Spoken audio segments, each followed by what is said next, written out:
la réflexion que j'aimerais partager avec vous vient de ce que le nom Mattia signifie don de Dieu. Dieu nous fait des dons. Le Dieu de la Bible est un Dieu qui offre. Le Dieu de la Bible est un Dieu qui aime faire des cadeaux. Le salut est un cadeau. Ce n'est pas par nos mérites, ce n'est pas par nos œuvres qu'on peut être sauvé. C'est par grâce. Et quand on parle de la grâce de Dieu, on parle d'un cadeau. Et quand on parle d'un don, on parle aussi d'un cadeau. Et Dieu nous fait des cadeaux à travers la vie. La vie est un cadeau. Il n'y a personne qui a choisi d'être là, de venir sur terre et d'exister. Nous sommes venus à l'existence parce que Dieu l'a voulu. Comme je l'ai dit tout à l'heure pendant la présentation, il n'y a personne ici qui est un accident de la nature. On est tous aimés de Dieu, on est tous voulus de Dieu et la vie que nous avons reçue est un cadeau. Le potentiel qu'il a mis en nous est un don de Dieu. Et j'aimerais réfléchir avec vous sur la manière dont nous gérons le potentiel, le don que Dieu nous fait. Certaines personnes me demandent parfois, mais est-il possible d'être chrétien et de ne pas être heureux ? Est-ce qu'il est possible d'être chrétien, c'est-à-dire d'avoir rencontré Jésus personnellement comme Seigneur et Sauveur personnel, de lui avoir donné notre vie, et en même temps de ne pas être épanoui dans la vie, de ne pas être heureux, avoir comme une insatisfaction permanente? Est-ce que c'est possible, selon vous, d'être chrétien et de ne pas être épanoui? Malheureusement, la réponse est oui. La réponse est oui. C'est comme si on me demandait, est-ce qu'il est possible de détenir un trésor et de continuer à vivre dans la pauvreté? Jésus, c'est le plus grand trésor que nous puissions avoir. Mais malheureusement, on peut détenir un trésor et continuer à vivre comme des misérables. Bien sûr, on peut avoir, par exemple, vous pouvez vous promener avec un chèque de 500 000 € dans votre poche et ne jamais aller à la banque pour l'encaisser. Potentiellement, vous êtes riche, mais concrètement, vous pouvez vivre dans la pauvreté. Vous avez un potentiel de richesse, c'est le don que Dieu nous fait, mais malheureusement, on peut ne pas l'exploiter, ce potentiel. De la même manière que vous avez votre chèque de 500 000 € dans votre poche et que vous n'en jouissez pas parce que vous n'avez pas encaissé ce chèque. Voyez-vous, c'est malheureusement possible d'être riche, même très riche, et de continuer à vivre dans la pauvreté, vivre misérablement. Il y a donc une différence entre le potentiel que j'ai et comment je le traduis dans ma vie. Nous avons tous un potentiel extraordinaire. L'amour de Dieu, c'est le premier potentiel que nous avons. La puissance de Dieu, c'est le potentiel que nous avons. La faveur de Dieu, la vie que Dieu nous a donnée, c'est un potentiel extraordinaire. Mais comment allons-nous gérer tout ça ? Ça, c'est une autre paire de manches. Et le thème que j'aimerais vous partager, c'est puiser dans le potentiel que Dieu vous donne. Ce matin, n'hésitez pas d'aller puiser dans ce potentiel-là. On va lire quelques textes comme ça en rafale pour bien s'imprégner de qui nous sommes en Jésus, de la richesse que nous avons en Jésus.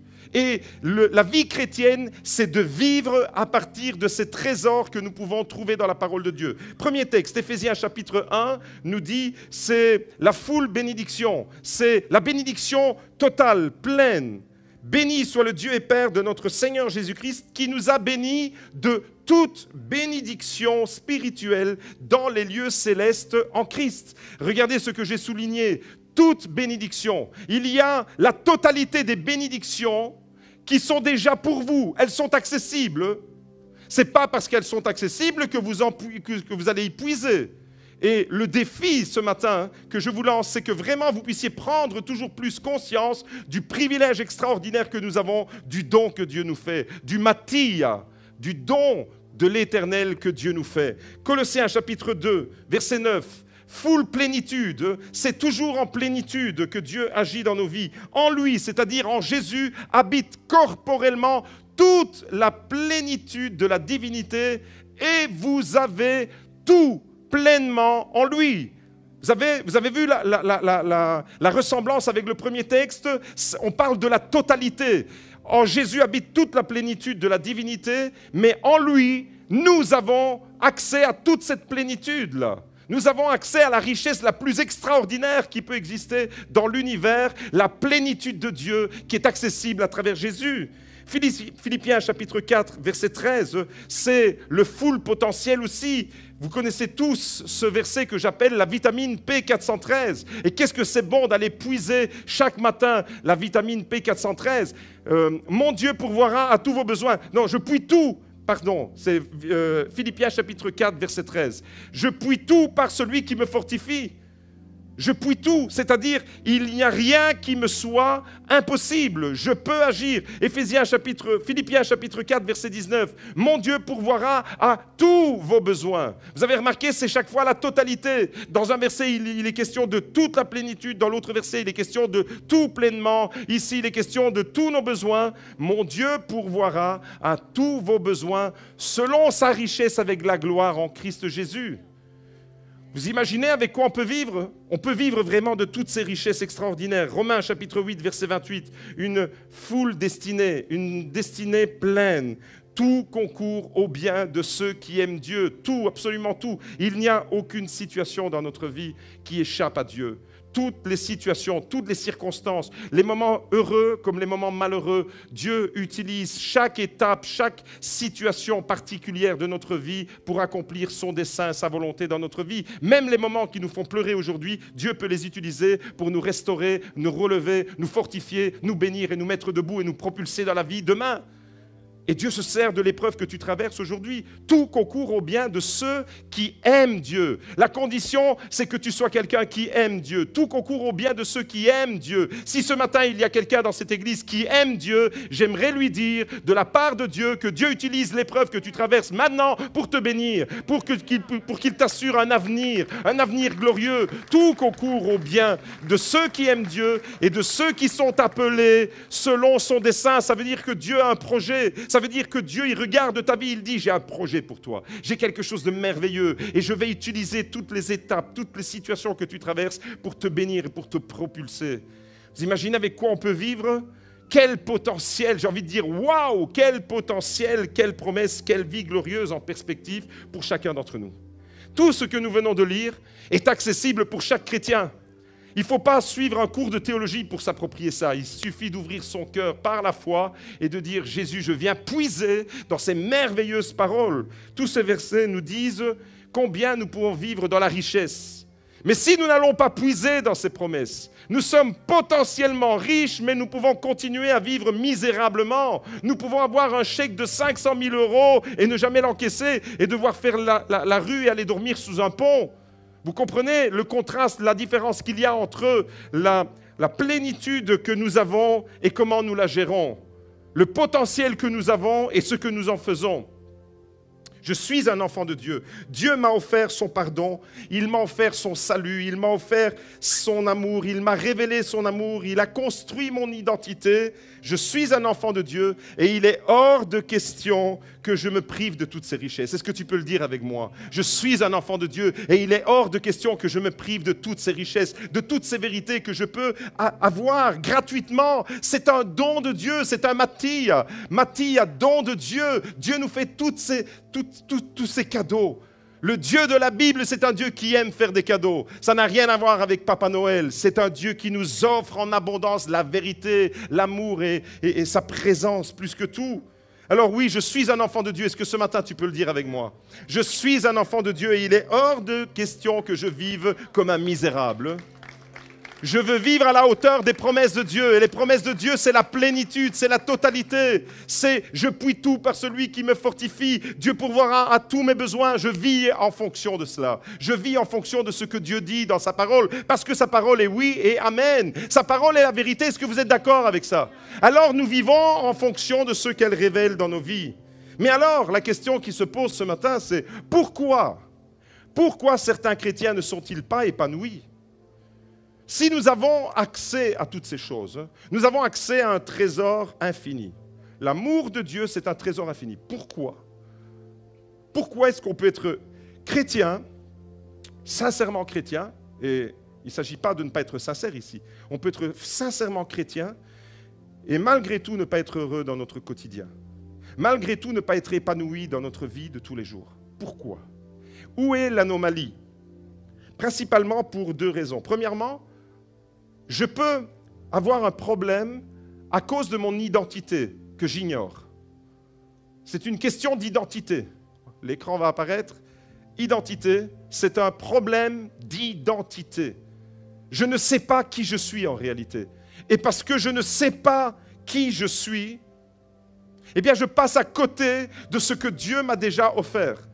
Voilà pourquoi, premièrement, quand j'ignore mon identité, eh bien je vis comme si j'étais une autre personne en réalité. Je dois vivre en accord avec l'identité profonde qui est la mienne. Il n'y a personne qui doit être dénaturé. Chacun a une personnalité. Mais on a tous une identité en Jésus. Et tant que je ne prends pas conscience de cette identité-là, eh bien je vais vivre une vie comme si je vivais la vie de quelqu'un d'autre. La première raison pour laquelle il y a la possibilité d'être chrétien et d'être sincère, c'est-à-dire de mettre notre foi en Jésus, de croire en sa parole, de croire tout ce que la Bible dit et malgré tout de passer à côté, c'est parce qu'on ignore notre identité en Jésus. C'est pour ça que toutes ces promesses, il y avait un conditionnel à toutes ces promesses. C'est en Christ que tout ça est possible. Tout ce qu'on vient de lire, tous les versets que je viens d'énumérer ne sont vrais et valables qu'en Christ, c'est-à-dire si je place ma foi en Christ, je deviens ça. J'acquiers une nouvelle identité. Et quand je ne vis pas en fonction de mon identité, quand j'ai un problème d'identité, alors je vis en déphasage avec les promesses de Dieu. Voilà pourquoi, premièrement, je peux passer à côté de toutes ces richesses.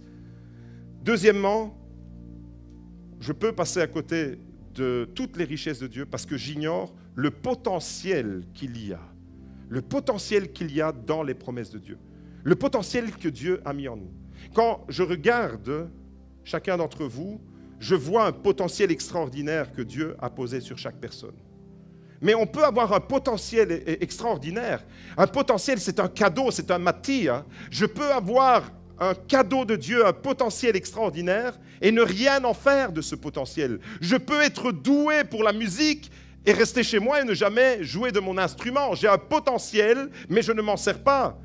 Je peux avoir des dons, je peux avoir un potentiel extraordinaire pour plein de choses et ne pas m'en servir de ce potentiel. Et quand je ne vis pas le projet de Dieu en fonction du potentiel qu'il m'a donné, alors oui, je suis frustré. Alors oui, j'ai l'impression de vivre en décalage, que je ne suis pas épanoui. Pourquoi? Parce que Dieu t'a prévu pour ça. Si Dieu t'a donné un don, c'est pour que tu puisses l'exercer. Premièrement, je peux passer à côté des promesses de Dieu parce que j'ignore mon identité en Christ. Et deuxièmement, parce que j'ignore le potentiel qu'il m'a donné. Vous avez compris, malheureusement, il est possible d'être chrétien et de vivre en dessous du niveau que Dieu a prévu pour notre vie. Et ce matin, j'aimerais que chacun en fasse un bilan de santé spirituelle. Est-ce que tu vis au niveau spirituel que Dieu attend de toi? Dieu, la Bible nous dit qu'il s'est abaissé, qu'il s'est fait pauvre pour nous enrichir. Donc Dieu veut que tu vives à la hauteur de ses promesses. Dieu ne veut pas que tu vives dans la pauvreté spirituelle. Dieu, il a tout accompli pour toi. Et ce matin, la question c'est, est-ce que tu vis en dessous ou au niveau spirituel que Dieu a prévu pour ta vie? C'est la question sur laquelle j'aimerais qu'on puisse réfléchir. Et on va s'aider d'une parole. La Bible nous raconte l'histoire d'un jeune homme qui avait reçu un potentiel énorme, un potentiel extraordinaire. Son maître lui avait remis l'équivalent de 20 années de salaire. Imaginez-vous quelqu'un qui, vous calculez votre salaire, et puis vous multipliez par 20 ans et vous recevez cette somme-là. Alors, pour que ce soit un peu plus clair, c'est énorme, n'est-ce pas? Si quelqu'un venait vous confier, calculer votre salaire, imaginons, vous avez 2 000 € par mois, vous multipliez ça sur 20 ans et vous recevez cette somme. Ça fait un beau chiffre, hein? Eh bien, c'est juste énorme. Un talent, là, vous avez deviné que je vais parler de la parabole des talents. Un talent, dans la Bible, c'était l'équivalent de 50 kilos d'or. 50 kilos d'or.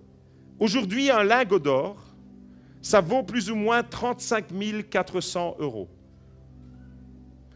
Si un talent, c'est plus ou moins 50 kilos d'or, alors, dans les proportions modernes, pour bien vous faire comprendre ce que ce serviteur de la parabole a reçu quand il a reçu un talent, il n'a pas reçu une petite pièce de monnaie comme ça pour dire « Allez, contente-toi de cette pièce-là ». Non, non, 50 kilos d'or.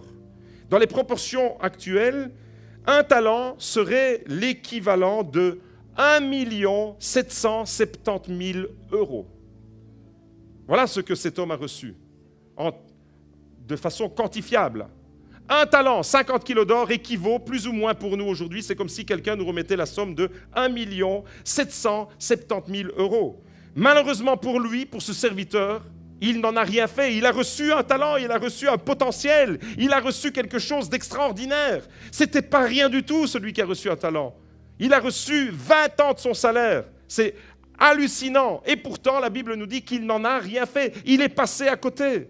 Il est passé à côté de quelque chose d'extraordinaire, d'une vie glorieuse qu'il pouvait avoir, mais probablement que cet homme, il a continué à vivre misérablement. Cet homme n'a pas vécu en fonction du potentiel que Dieu lui a donné. On va lire cette histoire, Matthieu 25, à partir du verset 24, au moment où les serviteurs vont rendre des comptes au maître. Vous connaissez la parabole, la plupart des gens la connaissent, on ne va pas toute la lire. L'histoire nous dit que le maître a confié à un serviteur 5 talents, au deuxième serviteur 2 talents et au troisième 1 talent. On va se focaliser sur celui qui a reçu qu'un talent. Celui qui en a reçu 5, il a reçu 5 fois plus, selon sa capacité de gestion. Matthieu 25, verset 24, on lit ceci. Celui qui n'avait reçu qu'un talent s'approcha ensuite et dit « Seigneur, je savais que tu es un homme dur qui moissonne où tu n'as pas semé et qui récolte où tu n'as pas répandu. J'ai eu peur et je suis allé cacher ton talent, dans la terre. Voici, prends ce qui est à toi. » Son maître lui répondit « Serviteur mauvais et paresseux, tu savais que je moissonne où je n'ai pas semé et que je récolte où je n'ai pas répandu. Il te fallait donc placer mon argent chez le banquier et à mon retour, j'aurai retiré ce qui est à moi avec un intérêt. Ôtez-lui donc le talent et donnez-le à celui qui a les 10 talents. Car on donnera à celui qui a et il sera dans l'abondance, mais à celui qui n'a pas, on ôtera même ce qu'il a. Et le serviteur inutile, jetez-le dehors dans les ténèbres du dehors où il y aura des pleurs et des grincements de dents. » C'est Jésus qui raconte cette parabole et l'Église dit Amen. Alors c'est assez facile de la comprendre, cette parabole.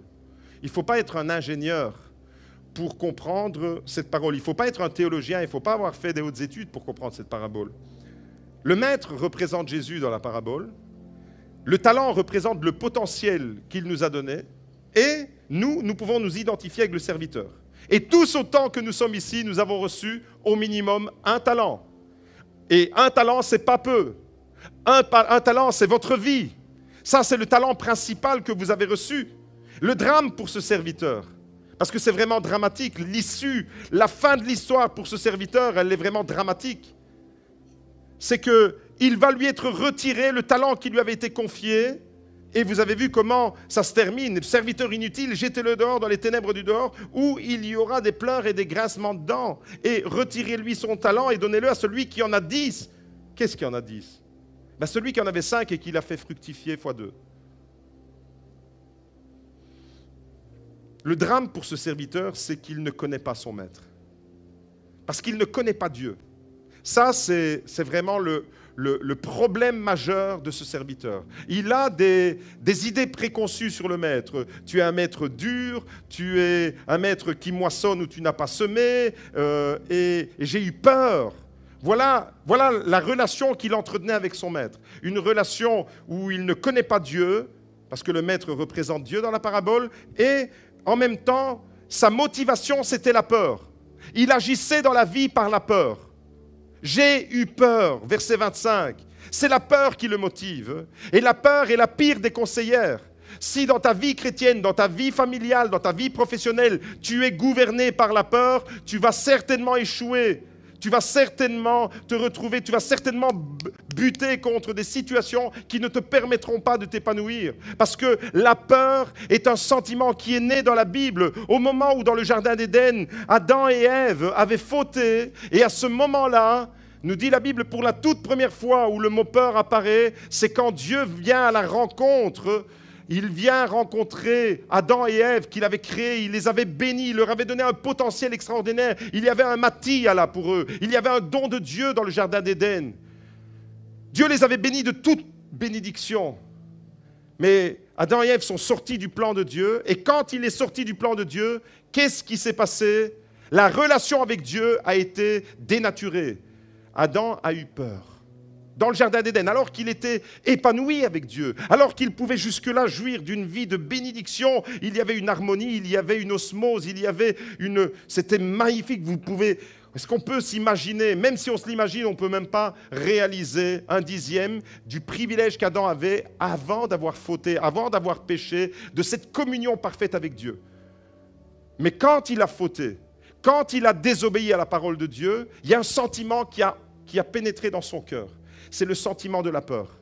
Jusque-là, il pouvait rencontrer Dieu sans aucun problème, mais à partir de là, Adam va commencer à avoir peur. J'ai eu peur.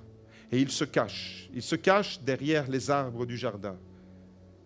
Et on retrouve le même sentiment dans cette parabole de ce serviteur. C'est la peur qui va le motiver. Il ne connaît pas Dieu, ne connaît pas le cœur de Dieu. Il ne connaît pas le cœur de celui qui l'aime d'un amour inconditionnel. Il est motivé par la peur au lieu de faire confiance, totalement confiance à son maître, faire totalement confiance en la bonté du maître. C'est la peur qui le motive. Et il ne sait pas qui il est lui-même. Il ignore son potentiel. Il ne sait pas ce qu'il pouvait faire avec ce cadeau extraordinaire qu'il avait reçu. Il ne sait pas comment exploiter son talent, autrement dit. Je suis allé cacher ton talent. J'ai eu peur et je suis allé cacher ton talent. Aucune initiative, aucune créativité, aucune prise de risque. Résultat, 0. Il n'y a pas d'initiative. On va voir qu'il y a quand même des initiatives, mais il n'y a pas d'initiative heureuse. Tous les ingrédients pour manquer sa vie sont réunis. Pourtant, il avait tout reçu pour réussir. Qu'est-ce qui fait que certaines personnes réussissent et que d'autres échouent? Ce n'est pas parce que vous avez moins de potentiel, c'est parce qu'on n'arrive pas à gérer le potentiel.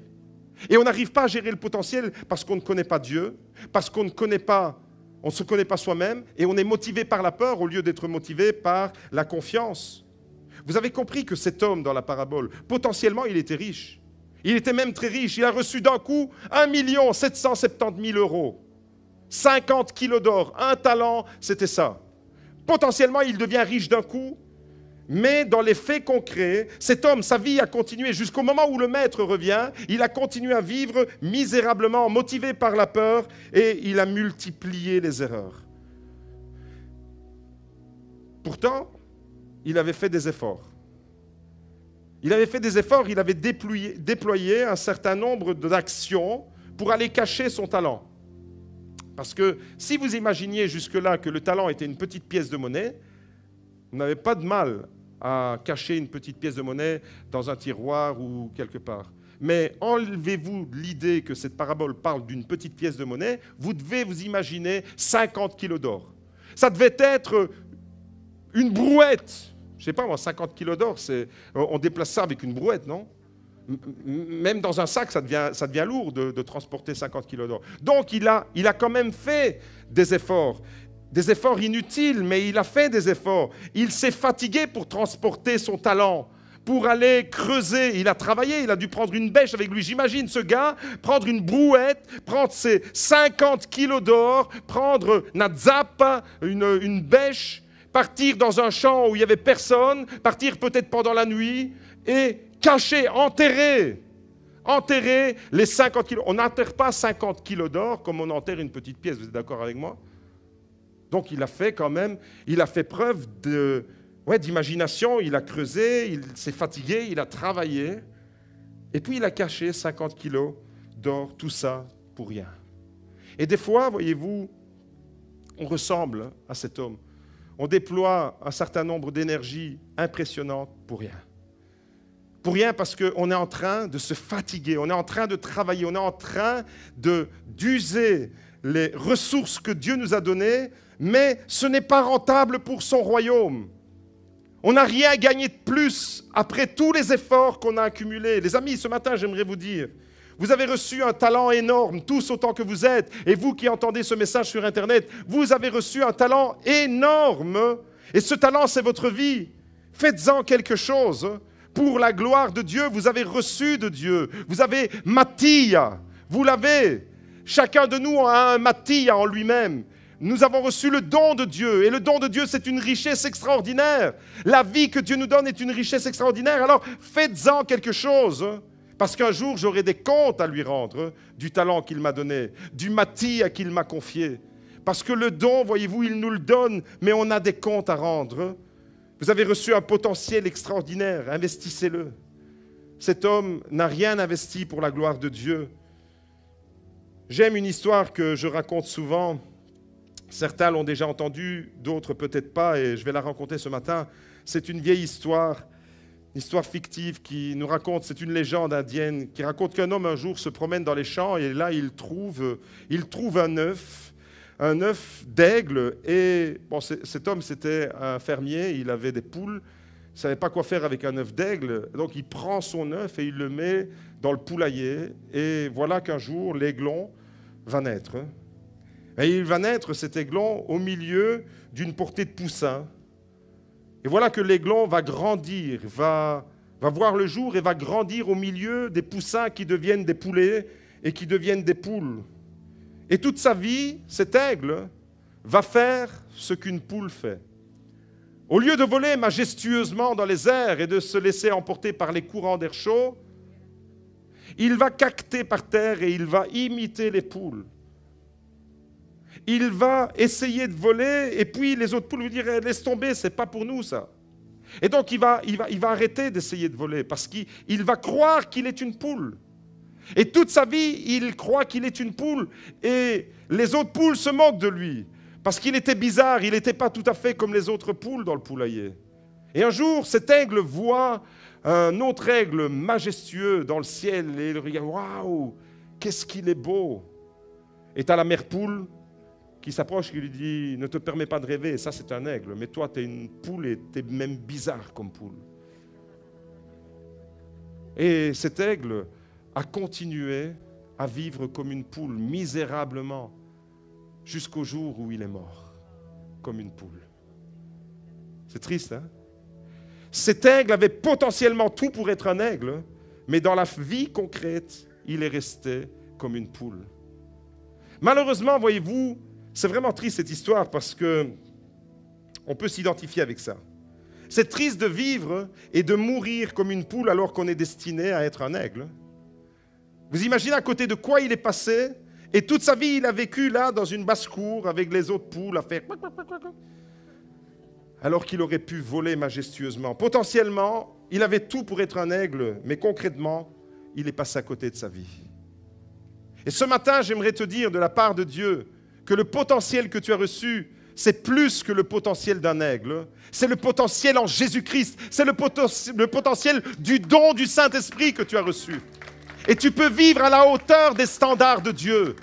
Tu peux vivre au-dessus de tes moyens. Parce que tu vis avec ses moyens, lui. Tu peux vivre avec le don que Dieu te fait. Alors ne passe pas à côté de ta vie. Ne passe pas parce que ta vie, elle est comptée. Tes jours sont comptés sur terre. Je ne peux pas m'empêcher, pendant que je vous parle de ça, de penser à mon beau-frère, Giampiero, qui, à 51 ans, a été fauché par la vie et la mort l'a frappé. On fait des projets dans la vie, on construit des maisons, on travaille, on veut faire plein de choses. Mais tu ne sais pas quand est le moment et l'instant où ta vie te sera réclamée et que tu passeras devant celui qui te demandera de rendre des comptes. Tu as tout pour vivre à la hauteur des standards de Dieu. Tu as tout pour vivre avec le don que Dieu t'a donné. Alors ne vis plus misérablement. Cet aigle me fait malheureusement penser à bon nombre de chrétiens qui ne décollent jamais spirituellement et qui restent là malheureusement dans leur poulailler d'église, j'ai envie de dire, qui ne connaissent jamais cette envergure spirituelle, qui ne connaissent jamais cette profondeur de la vie de l'esprit, des chrétiens qui restent là en surface, un peu comme un chrétien qui s'imagine connaître la mer et l'océan parce qu'il est allé se baigner les pieds à la mer du Nord ou même en Méditerranée. On est loin d'imaginer, quand on va faire la petite baignade en été, les profondeurs extraordinaires de l'océan. Et on a des profondeurs qui nous sont accessibles. C'est ça que j'aimerais vous dire. On a des promesses extraordinaires avec lesquelles on peut vivre richement. On peut vivre avec un potentiel extraordinaire. Alors, nous avons vraiment une responsabilité énorme parce que le potentiel qu'il nous a donné, c'est afin de le servir, de l'utiliser pour la gloire de son nom et pour l'avancement de son règne. Et si tu enterres, si tu fais des efforts pour éviter l'appel qui est sur ta vie, si tu fais des efforts pour éviter la mission que Dieu t'a confiée, tu vas faire des efforts qui vont t'épuiser, tu vas faire des efforts qui vont te détourner de la volonté de Dieu et tu vas te retrouver comme cet homme à devoir rendre des comptes à un maître que tu ne connais pas finalement. Tu t'es contenté de croire en Jésus peut-être. Tu as peut-être, oui, entendu parler de l'Évangile. Oui, tu es venu dans l'Église. Oui, tu te dis, c'est bien l'Église. Waouh, c'est super. Mais tu n'as jamais vraiment rencontré la profondeur de la puissance et de l'amour de Dieu. Et ce matin, j'aimerais te dire qu'il y a plus dans ta vie. Il y a plus que ce que tu connais. Il y a plus que le niveau dans lequel tu vis actuellement. Il y a plus que la vie dans une basse-cour, il y a les hauteurs de l'aigle. Laisse-toi emporter alors par les courants d'air chaud ascendants qui vont te propulser là où Dieu te veut et vivre pleinement. Voyez-vous, cette histoire fictive de cet aigle qui se prend pour une poule me fait penser malheureusement à bon nombre de chrétiens qui passent à côté de leur vie. Le chrétien qui enterre son talent ou qui ne croit pas dans le potentiel que Dieu lui a donné. Et ce matin, j'aimerais vraiment vous conscientiser. Est-ce que vous réalisez le potentiel que vous avez en Jésus? Est-ce que vous réalisez de cette parole extraordinaire? Est-ce que vous réalisez, je vais encore la citer, ma vitamine préférée, est-ce que vous réalisez la puissance de la vitamine P413? Je puis tout par celui qui me fortifie. Est-ce que vous réalisez ce que ça veut dire? C'est que devant n'importe quelle situation, je peux affronter n'importe quelle situation. Je peux vivre pleinement. Je peux affronter toutes les situations grâce au Christ qui me fortifie. Ce n'est pas parce que nous sommes meilleurs que les autres. Ce n'est pas parce que nous sommes plus forts que les autres. C'est grâce à Jésus qui vit en moi. Je puis tout par celui qui me fortifie. J'ai un potentiel énorme. Tu as un potentiel énorme. Vis à la hauteur de ton potentiel. C'est ça la vie dans l'esprit. La vérité, mes amis, et je termine avec ça, c'est que plus je connais Dieu dans l'intimité, plus je connais le cœur de Dieu, plus je connais le Dieu de l'Écriture, le Dieu de Jésus-Christ, plus je me connais moi-même et plus je peux libérer le potentiel de la foi. Pour libérer ton potentiel, tu dois connaître Dieu. Et pour libérer ton potentiel, tu dois te connaître toi aussi. Tu dois savoir qui tu es. Quand vous êtes investi pour Dieu, vous libérez votre potentiel. Quand vous priez pour les autres, par exemple, vous libérez leur potentiel. Des fois, vous êtes amené à prier pour une situation que vous ne connaissez pas, vous ignorez totalement tout. Le 30 août 1991, où étiez-vous? Je peux vous dire que c'était un vendredi. Où étiez-vous le 30 août 1991 à 19h30? Je peux vous dire l'heure précise. Où étiez-vous le 30 août 1991 à 20h? Moi, j'étais sous une tente. Il y a 2 personnes ici, il y a 3 personnes ici avec moi qui savent où ils étaient le 30 août. Moi, j'étais à Seraing, à Liège, sous un chapiteau, en train d'écouter des gens comme vous êtes en train de m'écouter, qui parlaient de l'Évangile. Et ce jour-là, il y avait une campagne d'évangélisation dans une cité qu'on appelle le Val-Poté. L'église dans laquelle j'étais avant de venir ici organisait une campagne d'évangélisation. Et ce jour-là, je me retrouve là au milieu des chrétiens qui étaient là. Je ne connaissais pas cet univers. Peut-être comme vous qui venez la première fois, vous ne connaissez pas cette atmosphère de louange, des gens qui chantent, qui prient, et puis un pasteur qui prend la parole et qui prêche. J'étais dans cet univers-là. J'avais 18 ans. Et je me demandais où je m'étais retrouvé. Et ce jour-là, j'entends un homme qui me parle de l'amour de Dieu, comme je n'avais jamais entendu parler auparavant. Un Dieu qui m'aime, un Dieu qui me tend la main, un Dieu qui veut être proche de ma vie. Pendant ce temps-là, sous le chapiteau, il y avait 2 personnes que je ne connaissais pas, que j'ai appris à connaître des années plus tard. On est en 1991. J'ai commencé à connaître ces personnes en 2007, je crois, quelque part par là. Éric Levesque, qui est diacre dans cette église, et Cathy, qui était sa fiancée à l'époque, était là parce qu'Éric suivait un stage avec l'école biblique et il était dans cette église. Donc Éric habite Pâturage et il se retrouve à une église à Seraing, à 140 km d'ici. Et pendant que cette campagne d'évangélisation avait lieu là-bas, il y avait 2 femmes dans une église du Borinage en train de prier. La première, c'est Annie, que vous connaissez, notre super mamie Annie, accompagnée de son amie Victorine, en train de prier. Et Victorine prophétise à Annie et lui dit ceci: nous allons prier pour cette évangélisation qui a lieu à Seraing, parce que Dieu est occupé à préparer un serviteur. Et elles ont prié pour l'évangélisation parce qu'il y avait un jeune qui allait être touché par l'évangile et qui allait devenir serviteur de Dieu. Ce jeune qui vous parle, c'est le vieux qui est en train de vous parler maintenant. Quand vous priez, vous libérez le potentiel de la grâce sur la vie de quelqu'un d'autre. Cette femme, Victorine, ne m'a jamais connu.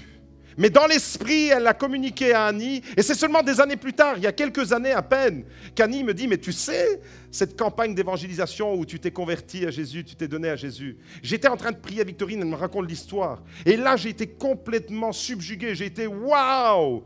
Dieu est vraiment trop fort. Dieu était en train de préparer. Dieu avait parlé. Et ce n'est pas moi qui vous l'invente. Annie, elle est là. Est-ce que tu peux faire signe des mains? Est-ce que tu peux confirmer que cette histoire est véridique et vraie? C'est extraordinaire quand Dieu parle, quand Dieu met quelque chose dans le cœur, un fardeau, dans la prière à quelqu'un. J'aimerais vous dire que lorsque vous priez pour quelqu'un, il y a un potentiel de la grâce qui se manifeste sur la vie de cette personne. Quand vous libérez le potentiel de la prière, vous libérez les promesses de Dieu aussi. Mon frère, ma sœur, lorsque tu fais confiance à Dieu, la confiance libère le potentiel de la foi. Quand tu choisis, non pas de vivre sur la peur, mais sur la confiance, tu libères le potentiel de la foi. Et par la foi, tu peux tout. Par la foi, rien n'est impossible à celui qui croit. Tout est possible à Dieu et rien n'est impossible. Qu'est-ce qui est possible? Tout, la totalité. La confiance, la foi libère le potentiel de la foi. Lorsque tu obéis à la parole de Dieu, ton obéissance libère le potentiel des bénédictions sur ta vie. Cet homme qui est allé cacher son talent, il a désobéi en quelque sorte. Parce qu'il était censé le faire fructifier. Le talent que Dieu te donne, il te le donne à l'état brut. Mais à toi de le travailler, à toi d'investir dedans, à toi d'investir du temps, à toi d'investir de la prière, à toi d'investir de l'argent. J'imagine quelqu'un qui a reçu un talent de guitariste ou de musicien. Eh bien, un jour, il va prendre conscience qu'il est doué, mais un jour, il va investir son argent dans son potentiel et il va commencer à acheter, à investir un pédalier, une guitare, la Gibson, la Fender ou je ne sais pas quoi, mais il va investir. Si tu as reçu un talent, tu vas investir dans le domaine qui est le tien. Quand Dieu a touché mon cœur, quand Dieu avait déjà mis son regard sur moi, un jeune paumé de Liège, et la semaine dernière, mon ami Paolo a rappelé, et heureusement qu'il s'est arrêté à un certain moment parce qu'il allait trop parler, j'allais lui couper la parole, mais j'étais un jeune paumé de 18 ans dans les rues de Liège, à faire les 400 coups. Mais Dieu avait déjà posé son regard sur moi. Et quand Dieu a déposé ce fardeau dans mon cœur pour devenir son serviteur, j'ai commencé à investir du temps, de la prière, de la passion et de l'argent. J'ai commencé à investir pour acheter des livres, pour aller me former dans les écoles bibliques, dans les facultés de théologie, pour que je puisse vous transmettre la parole de Dieu de façon sérieuse et profonde. Quand tu as reçu un talent, un don de la part de Dieu, tu investis. Quand tu obéis, tu libères le potentiel des bénédictions sur ta vie. Si tu n'investis rien, eh bien, c'est en proportion de ce que tu vas investir que tu vas recevoir. Lorsque tu évangélises quelqu'un, c'est-à-dire lorsque tu parles de l'amour de Dieu à quelqu'un, tu vas chez le boucher, tu as 5 minutes devant toi parce que ta voisine est avec toi et que l'Esprit de Dieu te dit « Parle-lui de moi, parle-lui de l'amour de Jésus ». Eh bien, lorsque tu évangélises quelqu'un, tu attends le bus et tu as quelqu'un que tu ne connais pas. Et Dieu te dit « Parle-lui de mon amour ». Lorsque tu annonces l'évangile à quelqu'un, tu libères le potentiel de la grâce dans sa vie. La grâce de Dieu, elle est pour tout le monde. Mais la grâce de Dieu, elle va être opérante dans la mesure où les personnes qui sont en face de vous entendent de votre bouche que Dieu les aime. Comment croiront-ils en celui dont ils n'ont pas entendu parler? L'apôtre Paul fait une réflexion tout à fait cohérente. Il dit, mais Dieu aime tout le monde, mais il nous confie une mission, c'est d'annoncer l'évangile à tout le monde. Et c'est à nous de mettre notre talent. Vous avez tous un talent, le talent de la parole, parce que vous avez tous parlé. Et vous savez tous dire à votre voisin, à votre collègue, à votre frère, à votre oncle, à votre tante, à la personne avec qui vous êtes, vous savez tous dire « Jésus t'aime ». Dis-le à ton voisin pour voir si ça marche. Jésus t'aime. Jésus t'aime. Ne vous lassez pas de dire ça parce que c'est le message qui bouleverse la vie. Jésus t'aime. J'aimerais terminer en vous donnant un témoignage bouleversant. J'aimerais rappeler que cette semaine, nous avons été frappés par le deuil de notre beau-frère Giampiero, qu'on aimait énormément, un brave garçon. Lorsque nous étions aux États-Unis en automne, au mois de novembre, c'est à ce moment-là qu'il commençait à être malade. Et je me retrouve avec mon téléphone en visioconférence et il s'était isolé à un moment donné, il avait su que la maladie était en train de le frapper. Et il ne parlait plus à personne dans la famille, même pas à sa femme et ses enfants. Il s'est isolé pendant plusieurs jours dans sa chambre et il a coupé les ponts, il était dans une profonde dépression. Et là, grâce à Dieu, il a accepté de me parler. J'étais aux États-Unis et lui, il était à Liège et là, on se voit. J'avais déjà parlé de l'Évangile à Giampiero des dizaines de fois. Il est venu parmi nous et même quand on était à Liège. Et là, je lui parle de l'amour de Dieu et je lui annonce l'Évangile de façon claire. Vous savez, quand vous annoncez l'Évangile à une personne qui est touchée par la maladie et qui est consciente que cette maladie, elle peut être très grave, normalement, ça fait directement, ça doit faire réfléchir la personne. Et là, je me suis retrouvé devant Giampiero et je lui parle de l'amour de Jésus, je prie avec lui et je lui dis, Giampiero, écoute-moi. Il faut maintenant que tu te décides pour Jésus, il faut que tu fasses cette prière.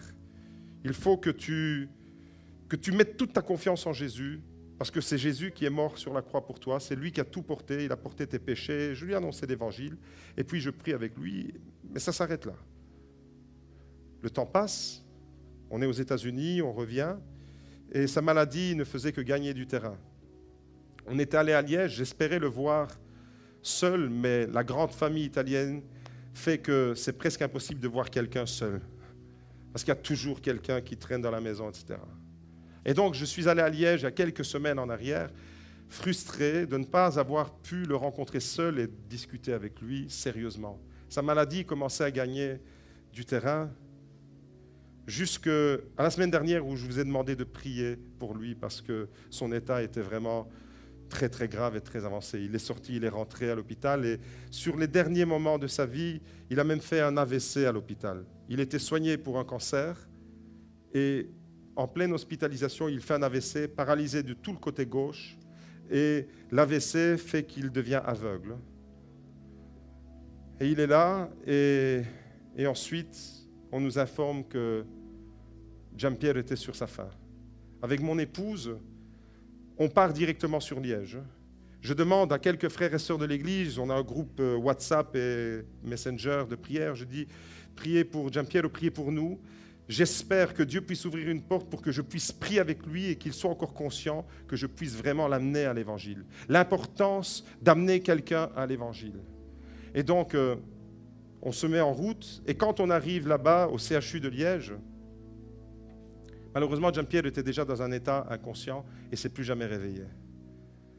Et on était là, plusieurs de la famille, dans cette pièce. Et à un moment donné, je dis à ma belle-sœur, je vais prier pour Giampiero. Elle me dit, oui, bien sûr. Je m'approche, je me mets à genoux près de lui. Et Gianni et Magda étaient avec moi dans la pièce. Et au moment où je prie pour Giampiero, mais il n'était plus conscient. Je ne pouvais pas savoir ce qui se passait. Et moi, je ferme les yeux quand je prie et je ne vois pas sa réaction. Je termine la prière. J'étais soulagé d'avoir prié avec lui et en même temps frustré de ce qu'il n'était pas conscient et que je ne pouvais pas m'assurer qu'il avait bien capté, qu'il avait bien pris cette décision pour Jésus. Quand on quitte l'hôpital, Gianni et Magda me disent « Mais quand tu as prié, s'est passé quelque chose ?» Jean-Pierre a commencé, alors qu'il était complètement inerte dans le lit, il a commencé à réagir, c'était visible, etc. Moi, je ne l'ai pas vu, mais eux l'ont vu. Cette nuit-là, Magda est restée chez sa sœur, et Gianni et moi, nous sommes revenus après à Liège, de Liège, nous sommes revenus à la maison. Et à 1h du matin, Magda m'appelle, me dit « Jean-Pierre est parti ». Donc la tristesse nous a envahis, toujours avec ce point d'interrogation. Qu'est-ce qu'il en est de son éternité? Qu'est-ce qu'il en est de la décision?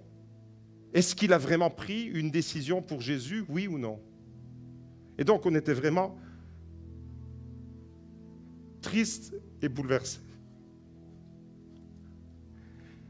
Je retourne à Liège dans la famille et là, ma belle-sœur, Giovanna, la sœur de Magda, elle regarde un peu dans le téléphone de Giampiero. Et en fouillant dans le téléphone de Giampiero, elle tombe sur son bloc-notes et elle découvre ceci. Et Magda m'appelle tout affolée, tout émue. Elle me dit « Regarde ce qu'on a retrouvé. » Dans le téléphone de Giampiero, ce que vous voyez là, c'est lui. Il ne parlait pas très bien le français parce qu'il est arrivé tard d'Italie. Et d'ailleurs, il va être réimpatrié en Sicile demain. Il part, mon épouse partira aussi. Et voilà le message que Giampiero avait écrit dans son téléphone. « Merci Seigneur Jésus-Christ, tu es mon sauveur et mon protecteur, mon Dieu. Je laisse ma vie entre tes mains et ma santé, ma famille. Et je crois en toi, Jésus. Tu es ma guérison. Par ton sang, par ton amour, je ne sais pas ce qu'il a voulu écrire, Jésus-Christ, Amen. Cette prière qu'il a laissée écrite est un baume extraordinaire de consolation dans notre cœur, parce que nous savons que nous allons le revoir, parce qu'il a mis sa confiance en Jésus, parce qu'il a fait cette prière.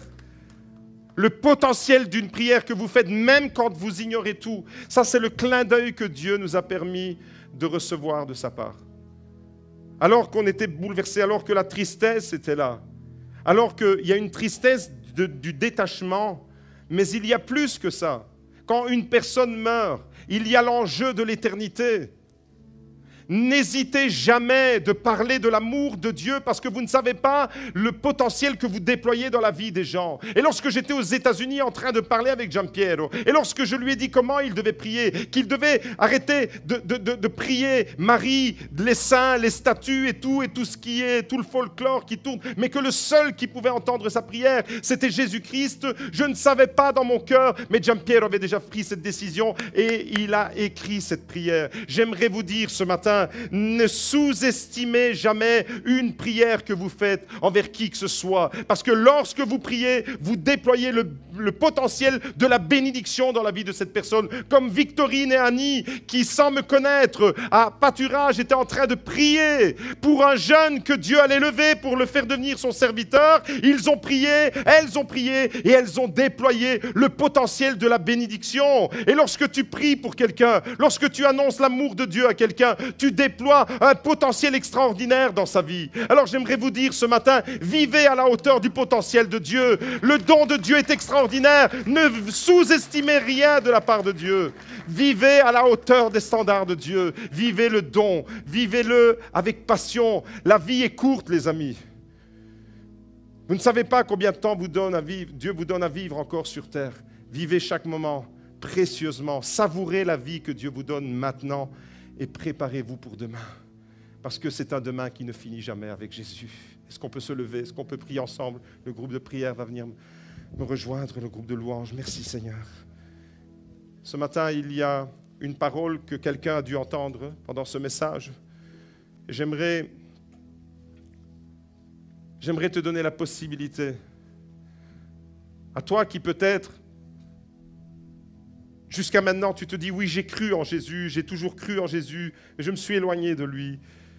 Ou j'ai cru en Jésus, mais je considère que j'ai plutôt vécu comme une poule plutôt que comme un aigle. J'ai mis ma confiance en Jésus, mais je ne suis pas épanoui dans ma vie parce que je ne le connais pas encore assez. Parce que je ne suis pas je ne sais pas vraiment qui je suis en Jésus.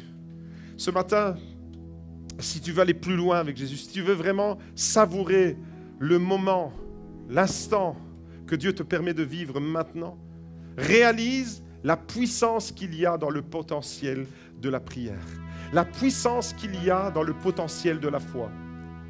Et si tu estimes que tu es bien, que tu es épanoui dans ta vie chrétienne, en ce moment, Dieu est en train de mettre quelqu'un dans tes pensées. Tu penses à quelqu'un qui a besoin de la grâce de Dieu. Tu te dis, mais je l'ai tellement évangélisé, je lui ai tellement parlé de l'amour de Dieu et je n'ai pas vu le résultat. Moi, je n'ai pas vu le résultat du vivant de Giampiero, de cette évangélisation qu'on a accomplie et menée avec lui. Mais Dieu nous a permis de découvrir ce message dans son téléphone. Et il y a bien des personnes qui seront surprises lorsque dans le ciel, vous allez voir des personnes, vous ne pouviez jamais vous imaginer sur terre que ces gens allaient rencontrer Jésus. Et vous allez les voir là-bas. Continuez à prier. Continuez à intercéder, continuez à manifester l'amour de Dieu, continuez à vivre du potentiel que Dieu vous a donné parce qu'il est extraordinaire. Et ce matin, si tu veux vivre de ce potentiel, lève les mains là où tu es. On va prier tous ensemble et on va demander la grâce de Dieu sur nos vies. Seigneur, merci parce que tu viens nous enrichir. Tu viens nous enrichir de ta promesse. Tu viens nous enrichir, Seigneur, du don que tu nous fais. Seigneur, ce matin, je me donne à toi et je veux entrer dans les profondeurs, Seigneur, avec toi. Je veux aller, Seigneur, dans les profondeurs de ton amour. Seigneur, merci parce que tu nous permets de voler, Seigneur, comme l'aigle qui prend son envol ce matin. Tu ferais un chemin, Seigneur. Est-ce que l'Église peut acclamer le roi des rois, le Seigneur des seigneurs? Alléluia!